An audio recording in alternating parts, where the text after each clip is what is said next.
দইওয়ালা। ডাকছো কেন? দই কিনবে? কেমন করে কিনবো, আমার তো পয়সা নেই। কেমন ছেলে তুমি? দই কিনবে না তো আমার বেলা বইয়ে দাও কেন? আমি যদি তোমার সঙ্গে চলে যেতে পারতুম তো যেতুম। আমার সঙ্গে? হ্যাঁ, তুমি যে কত দূর থেকে হাঁকতে হাঁকতে চলে যাচ্ছ, শুনে আমার মন কেমন করছে। বাবা, তুমি এখানে বসে কি করছো? কবিরাজ আমাকে বেরোতে বারণ করেছে, তাই আমি সারাদিন এইখানেই বসে থাকি। আহা বাচ্চা, তোমার কি হয়েছে? আমি জানি না, আমি তো কিছু করিনি, তাই আমি জানি না আমার কি হয়েছে। দইওয়ালা, তুমি কোথা থেকে আসছো? আমাদের গ্রাম থেকে আসছি। তোমাদের গ্রাম? অনেক দূরে তোমাদের গ্রাম? আমাদের গ্রাম সেই পাঁচমুড়া পাহাড়ের তলায়, শ্যামলী নদীর ধারে। পাঁচমুড়া পাহাড়, শ্যামলী নদী, কি জানি, হয়তো তোমাদের গ্রাম দেখেছি, কবে সে আমার মনে পড়ে না। তুমি দেখেছো? পাহাড় তলায় কোনোদিন গিয়েছিলে নাকি? না, কোনোদিন যাইনি, কিন্তু আমার মনে হয় যেন আমি দেখেছি। অনেক পুরনো কালের খুব বড় বড় গাছের তলায় তোমাদের গ্রাম, একটা লাল রঙের রাস্তার ধারে, না?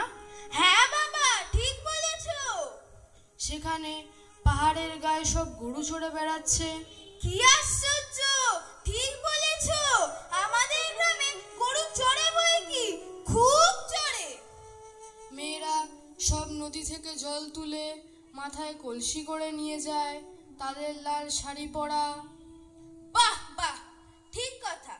আমাদের গয়লাপাড়ার মেয়েরা নদী থেকে জল তুলে তো নিয়ে যায়, তবে কিনা তারা সবাই যে লাল শাড়ি পরে তা নয়। কিন্তু বাবা, তুমি নিশ্চয়ই আমাদের গ্রামে কোনোদিন বেড়াতে গিয়েছিলে। সত্যি বলছি দইওয়ালা, আমি একদিনও যাইনি। কবিরাজ যেদিন আমাকে বাইরে বেরোতে বলবে সেদিন তুমি নিয়ে যাবে তোমাদের গ্রামে? যাবো বই কি বাবা, খুব নিয়ে যাবো। আমাকে তোমার মতো ওই রকম দই বেচতে শিখিয়ে দিও, ওই রকম বাঘ কাঁধে নিয়ে, ওই রকম খুব দূরের রাস্তা দিয়ে। মরে যাই, দই বেচতে হবে কেন বাবা? এতে তো পুঁথি পড়ে তুমি পণ্ডিত হয়ে উঠবে। না না, আমি কখনো পণ্ডিত হব না। আমি তোমাদের রাঙা রাস্তার ধারে, তোমাদের বুড়ো বটের তলায় গোয়ালপাড়া থেকে দই নিয়ে এসে দূরে দূরে গ্রামে গ্রামে বেচে বেচে বেড়াবো। কিরকম করে তুমি বলো? দই দই দই, ভালো দই। আমাকে সুরটা শিখিয়ে দাও। হায় পোড়া কপাল, এই সুরে কি শেখবার সুর?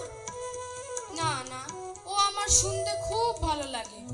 আকাশের খুব শেষ থেকে যেমন পাখির ডাক শুনলে মন উদাস হয়ে যায়, তেমনি ওই রাস্তার মোড় থেকে ওই গাছের সারির মধ্যে দিয়ে যখন তোমার ডাক আসছিল, আমার মনে হচ্ছিল, কি জানি কি মনে হচ্ছিল। একবার দই তুমি খাও বাবা।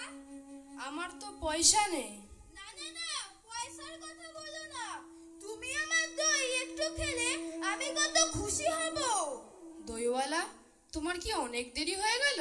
আমার কিচ্ছু দেরি হয়নি বাবা, আমার কোনো লোকসানও হয়নি। দই বেচতে যে কত সুখ সে তোমার কাছ থেকে শিখে নিলু। দইওয়ালা, তুমি আবার হাঁক পারো না? দই দই দই, ভালো দই। আমি তোমার সাথে গলা মিলিয়ে সুরটা শিখে নি। আচ্ছা আচ্ছা, ঠিক আছে ঠিক আছে, নাও বলো।